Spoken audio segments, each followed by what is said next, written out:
What if I told you that a quarter acre, roughly the size of 2 basketball courts, is enough land to produce more income than most people make at a full-time job? Not through farming corn or soybeans. Not through raising livestock. Through growing medicinal plants that the supplement and wellness industry is desperately buying right now. Plants that sell for $50, $60, even $80 a pound. While most American growers have no idea the market even exists. These are not rare tropical plants. These are not exotic imports requiring a greenhouse and a PhD to cultivate.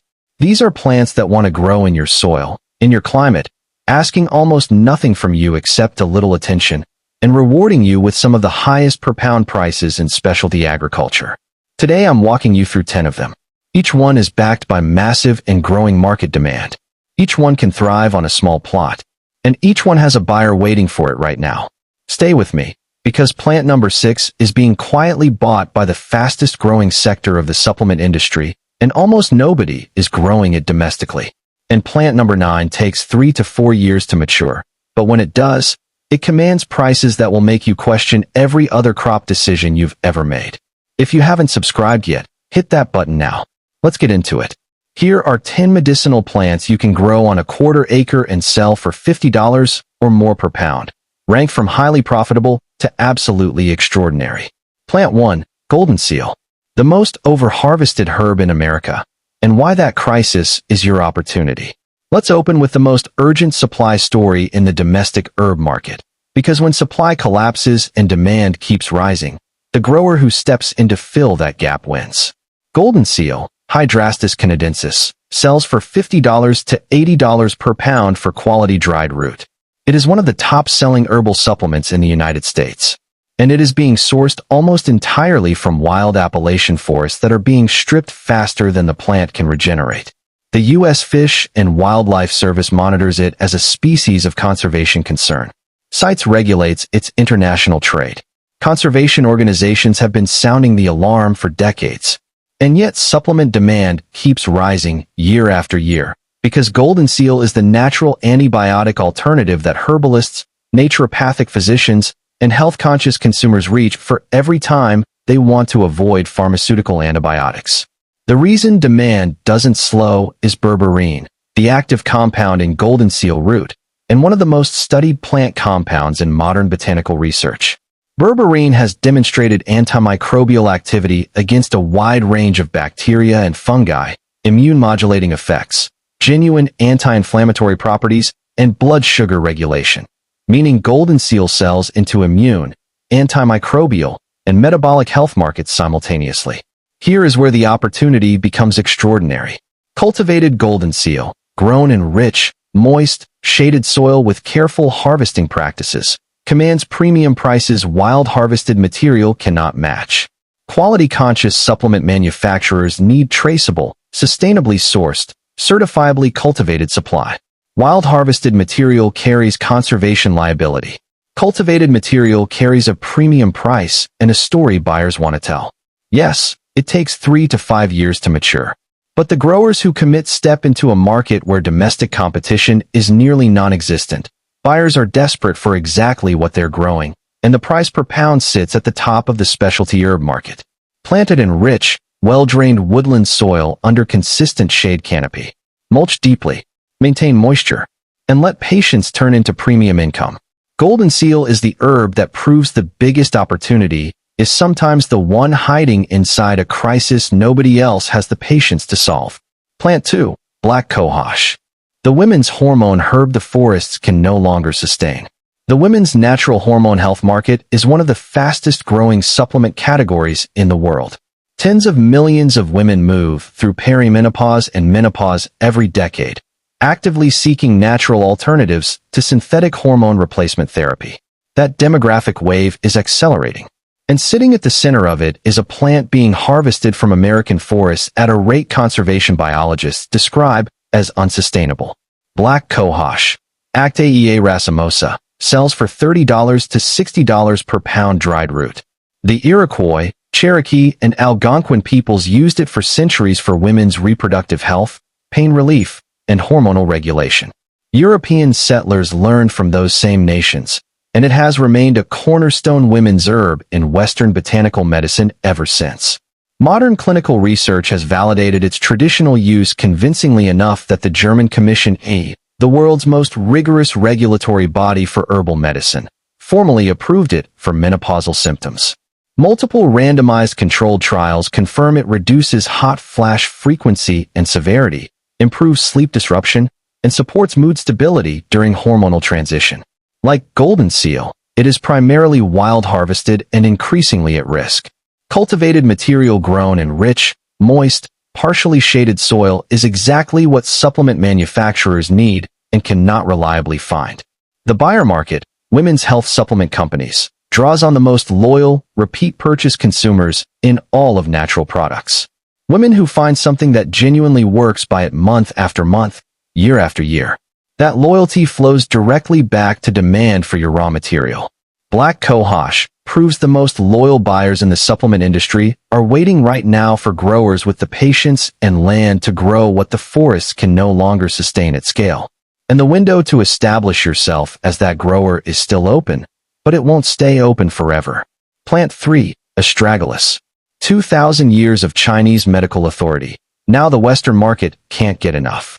For over 2 millennia, traditional Chinese medicine has considered astragalus one of its most important foundational herbs, not a treatment for specific disease, but a tonic for building the body's core resilience before illness ever arrives.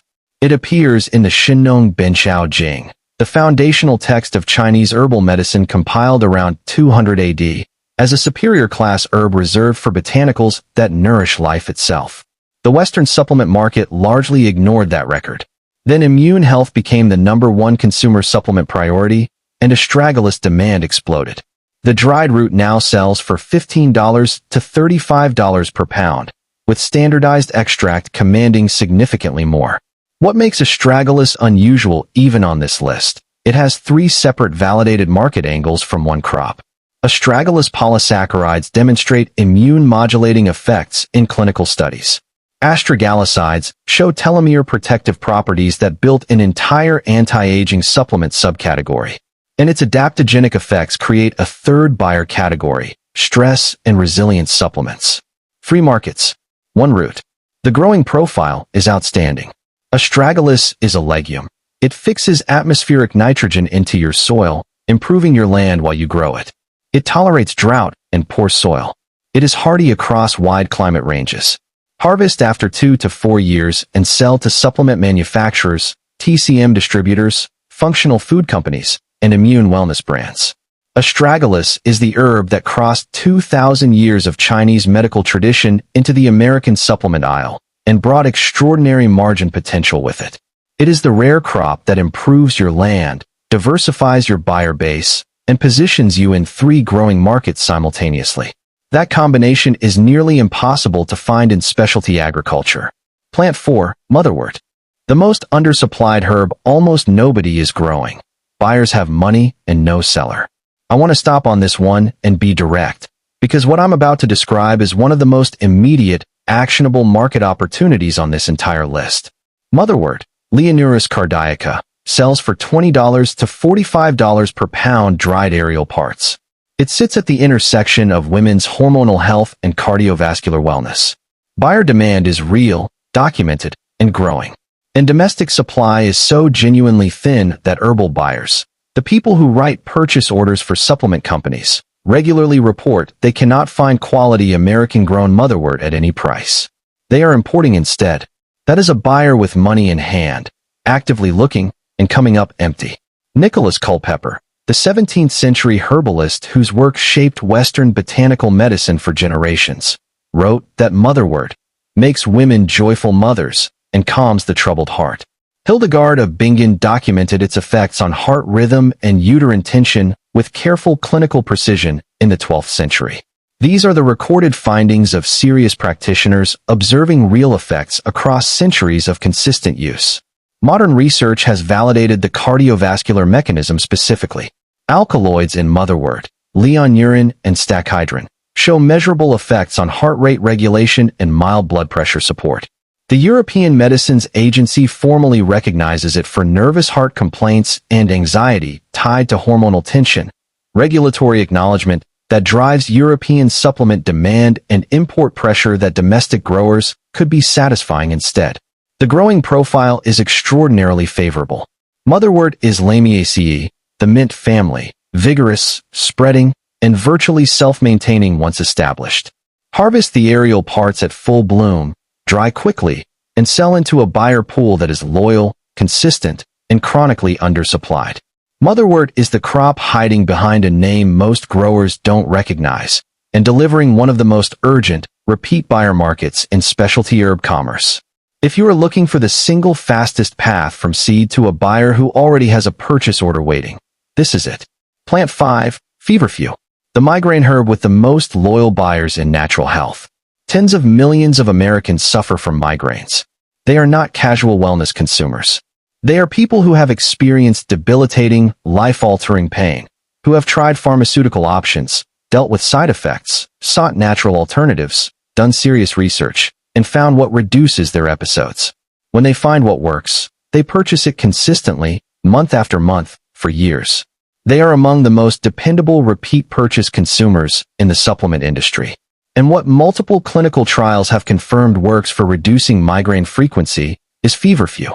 The dried aerial parts sell for $20 to $40 per pound to supplement manufacturers formulating specifically for migraine and headache support.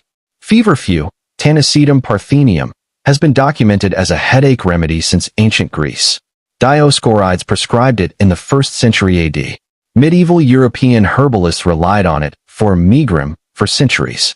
When British researchers confirmed it reduced migraine frequency by up to 24% in clinical participants, modern science finally caught up to over 1,000 years of empirical practice.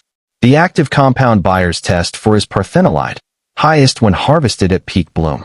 Growers who time that harvest correctly produce material with measurably superior potency, which translates directly to premium pricing from quality-conscious formulators. The growing profile is simple. A cheerful, daisy-like herb that self-seeds freely, tolerates poor conditions, and maintains itself season after season once established. Feverfew proves that a niche market with deeply committed end consumers creates more loyal, predictable, consistent buyers than a mass market full of casual shoppers. You do not need to sell to everyone. You need to sell to the right people, and migraine sufferers looking for Feverfew are exactly the right people. We are exactly halfway through. And I made you a promise at the very start of this video. Plant number 6, coming up right now, is the one the fastest growing sector of the supplement industry is pouring money into quietly, while the growing community has almost completely missed the market. We are getting there in 30 seconds. Do not go anywhere. Plant 6, Calendula. 2 premium industries. 1 flower. Almost nobody growing it at scale. Here is the one I promised. It earns the number 6 spot because it represents something genuinely rare in specialty agriculture. Serious, simultaneous demand from 2 completely separate premium industries that do not normally overlap. Calendula, Calendula officinalis, sells for $20 to $40 per pound dried flowers. The supplement industry buys it for anti-inflammatory formulations, gut lining support, and immune blend ingredients. That alone would justify growing it. But the natural and clean beauty skincare market, one of the fastest growing consumer categories in the world, has made calendula a featured hero ingredient. Premium wound healing creams, sensitive skin serums, baby care lines, and anti-aging products across major natural beauty brands list it prominently. Those brands charge $60 to $80 for products featuring it. The raw dried flower they buy from growers costs a fraction of those retail margins. Hildegard of Bingen called it the herb of the sun and documented its wound-healing properties in the 12th century. Modern phytochemistry explains the mechanism precisely. Flavonoids and triterpenoid saponins produce measurable anti-inflammatory, antimicrobial, and tissue-regenerating effects. The same biochemistry healing medieval wounds is now the featured claim on $80 serums at premium beauty retailers. The buyer pool is wide. Supplement formulators, skincare ingredient suppliers, herbal tea companies, craft cosmetic makers, and farmers market customers. Multiple premium markets pulling from the same harvest. And the growing profile is almost unfairly simple. Calendula thrives in cool weather, extending your productive season. It self-seeds prolifically, And here is the detail that makes it exceptional. The more consistently you harvest the flowers, the more the plant produces. Your harvesting labor generates more inventory. Calendula is the crop that proves the most profitable growing position is the one where two premium industries are both competing for what you're growing. Plant 7. Spilance, toothache plant. The herb the market wants, and almost nobody is supplying. This one surprises people most. And that surprise is precisely why the opportunity is still wide open. When an herb has validated therapeutic properties, strong growing buyer demand, an established market, and almost no domestic cultivation, that is not a red flag. That is an open door. Spilance, Acmella oleracea, sells for $30 to $50 per pound dried. Buyers, natural oral care brands, immune supplement formulators, botanical extract manufacturers, are actively searching for domestic growers right now and coming up empty, sourcing internationally despite strongly preferring American-grown material. Spilance has been used across South America and West Africa for centuries as a frontline remedy for toothaches and oral infections. The numbing sensation when a fresh flower touches your tongue is caused by spilanthol, validated in modern research for genuine local anesthetic activity, antimicrobial efficacy against bacteria associated with periodontal disease, and immunostimulant properties. That three-angle research profile is driving simultaneous demand from two growing markets. The natural oral care industry, expanding rapidly as consumers move away from synthetic personal care ingredients, and the immune supplement market that was permanently enlarged after the pandemic. It is a warm season annual that grows vigorously, produces flower heads continuously from midsummer through fall, and is compact enough for intensive raised bed cultivation. The flowers are harvested as they open and dried carefully to preserve spilanthol content. Spilance proves the most extraordinary opportunities are sometimes the ones the market has already created and funded, sitting there fully formed, waiting for a grower with the knowledge to step in and fill it. Most growers will read this and keep scrolling. The ones who don't will own a market with almost no domestic competition. Plant 8. St. John's wort. The antidepressant herb that survived a pharmaceutical campaign and came out stronger.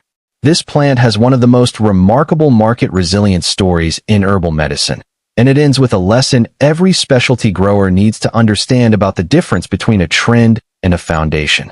St. John's wort, Hypericum perforatum, has been used medicinally for over 2,400 years. In the 1990s, a rigorous British medical journal meta-analysis showed it effective for mild to moderate depression, comparing favorably to pharmaceutical antidepressants with significantly fewer side effects. In Germany, physicians were prescribing it more frequently than synthetic antidepressants for mild depression. That is head-to-head comparison with prescription pharmaceuticals, and the plant was winning. Then came the study designed to undermine it. A 2002 JAMA-published trial tested St. John's wort against sertraline for severe, treatment-resistant depression, the one population it was never studied for or recommended to treat. Results showed it ineffective for that specific group. St. John's wort doesn't work, headlines ran across the media. Sales dropped.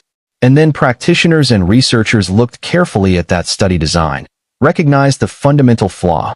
You do not test a mild to moderate remedy against severe treatment-resistant illness, and the category recovered. Today it remains one of the top-selling herbal supplements globally. Dried flowering tops sell for $15 to $35 per pound with stable, year-round demand protected by decades of consumer trust a single flawed study could not permanently erase. Harvest timing is critical. The high price and content, what buyers test for, peaks precisely when buds are just opening and release red-purple oil when squeezed. Hit that window, dry carefully, and you produce premium-priced material. St. John's wort thrives in poor, rocky, dry soil with full sun, conditions most crops reject, and returns year after year as a low-input perennial. It is the herb that survived a coordinated attempt to destroy its market, and came out the other side with one of the most dependable, stable, year-round buyer bases in all of herbal commerce. That kind of resilience in a market is exactly what a long-term growing operation needs to be built on. Plant 9. Elderberry and elderflower. 2 harvests. 2 markets. 1 plant that pays you twice a year. Every plant on this list gives you 1 harvest window and 1 primary buyer category. Elder gives you something categorically different. Two completely separate premium markets, harvested in two different seasons, from a single planting that returns year after year. Elder, Sambucus nigra, produces elderflowers in spring and elderberries in fall. Elderflowers sell for $15 to $30 per pound to craft beverage producers, cordial makers, botanical spirit companies, and premium skincare formulators. Elderberries sell for $20 to $40 per pound to supplement manufacturers, syrup producers, gummy makers, and immune wellness brands. The elderberry market alone is worth hundreds of millions annually. Multiple randomized controlled trials have confirmed elderberry extract measurably reduces the duration and severity of viral upper respiratory illness, which is the clinical evidence driving consistent retail sell-through. During cold and flu season, elderberry products move off shelves faster than many supplement categories can restock. That predictable demand spike allows growers with established plantings to negotiate pre-season supply contracts, locking in price and buyer before harvest begins. The elderflower market is what most growers miss entirely. Craft beverage producers, botanical spirit companies, and European-influenced skincare brands pay premium prices for elderflower, a completely separate buyer category from your elderberry customers, on a completely separate seasonal timeline. Two buyer relationships, two revenue streams, two markets from the same plants. Elder is fast-growing, hardy, and low maintenance once established. It begins producing meaningfully within 1 to 2 years of planting and increases production annually for decades. Think of it not as a crop, but as a perennial income architecture. A single planting decision you make once that establishes two separate buyer relationships and funds two distinct markets every year for decades going forward. No other plan on this list gives you that kind of compounding return on one growing decision. Plant 10. Geote EU Cola. The anti-aging secret $2 billion industries are competing to buy. We save the most extraordinary market position for last. Gotu Kola, Centella Asiatica, sells for $30 to $60 per pound, and it commands premium prices simultaneously from two enormous, rapidly growing, high-margin industries: cognitive health supplements and premium anti-aging skincare. $2 billion markets pulling from the same harvest. The ancient authority behind Gotu Kola is remarkable in its breadth. Ayurvedic medicine calls it Brahmi, named after the Hindu god of creation, and has used it for over 3,000 years to sharpen the mind and support a long, healthy life. It appears in ancient Sanskrit texts as a rasayana herb, the category reserved for the most profoundly life-sustaining botanicals. Simultaneously, traditional Chinese medicine calls it Ji Shui Chao and uses it for cognitive clarity and tissue regeneration. Simultaneous ancient authority in two of the world's most sophisticated healing traditions, a distinction almost no other botanical can claim. Modern research has validated both applications with precision. Gotu Kola's triterpenoid compounds, Asiaticoside and madecassoside, stimulate fibroblast activity, the cellular process responsible for collagen synthesis and skin regeneration. The skincare industry discovered this mechanism and built $60 to $150 product lines around it. Premium anti-aging serums, collagen support creams, and wound-healing formulations featuring Gotu Kola now fill premium beauty retailers, all purchasing raw botanical material for a fraction of those retail margins. At the same time, those same compounds have demonstrated neuroprotective effects in research settings, protecting neurons from oxidative stress and supporting cerebral circulation. That drove Gotu Kola into nootropic stacks, brain health formulas, and cognitive anti-aging supplements across every major brand in the category. It is now a standard botanical anchor in premium cognitive blends worldwide. Two markets, two validated research profiles, one crop, and domestic cultivation of quality material is severely limited, meaning buyers in both industries are actively competing for scarce American-grown supply. Gotu Kola grows in moist, warm conditions, preferring the slightly wet, humus-rich soil that many other crops avoid. It spreads as a low-growing perennial ground cover in the right environment, can be harvested multiple times per season, and requires nothing beyond careful drying before sale. Once established, it maintains itself, spreads naturally, and regenerates without replanting. while selling into two premium markets that are both growing faster than domestic supply can currently track. Gotu Kola earns the final spot on this list because it is the ideal position in specialty herb agriculture. Two premium industries, both paying extraordinary prices, both growing rapidly, and almost nobody supplying them domestically. If you watch this entire video, you now understand something most people in the growing community have not figured out yet. The supplement industry, the natural skincare industry, the women's health market, the immune support category, they are all buying plants right now. Plants that grow in ordinary soil, in ordinary climates, on small plots of land. And the gap between what they pay for raw botanical material and what they charge at retail is where the real wealth in specialty agriculture lives. You do not need hundreds of acres. You do not need commercial-scale equipment. You need the right plants, the knowledge of who is buying, and the willingness to start. These plants are not secrets. They are not impossible to grow. They are not protected by patents or locked behind industry agreements. They are sitting in seed catalogs and nursery listings right now, waiting for someone with the knowledge to put them in the ground, tend them through the season, and connect them to the buyers who are actively searching for domestic supply and coming up empty. Drop a comment and tell me, which plant are you starting with? Are you going long game with golden seal and black cohosh? Hitting two markets at once with calendula and Gotu Kola? Building the immune portfolio with elderberry and astragalus? Or stepping into the most undersupplied market on this list with motherwort and spilance? Tell me your plan. I read every comment. I want to know what you're building. And if you haven't subscribed yet, hit that button now and ring the notification bell. Every week on Nature's Garden Vault, we go deeper into growing real food, real medicine, and real income from the land. See you in the next one.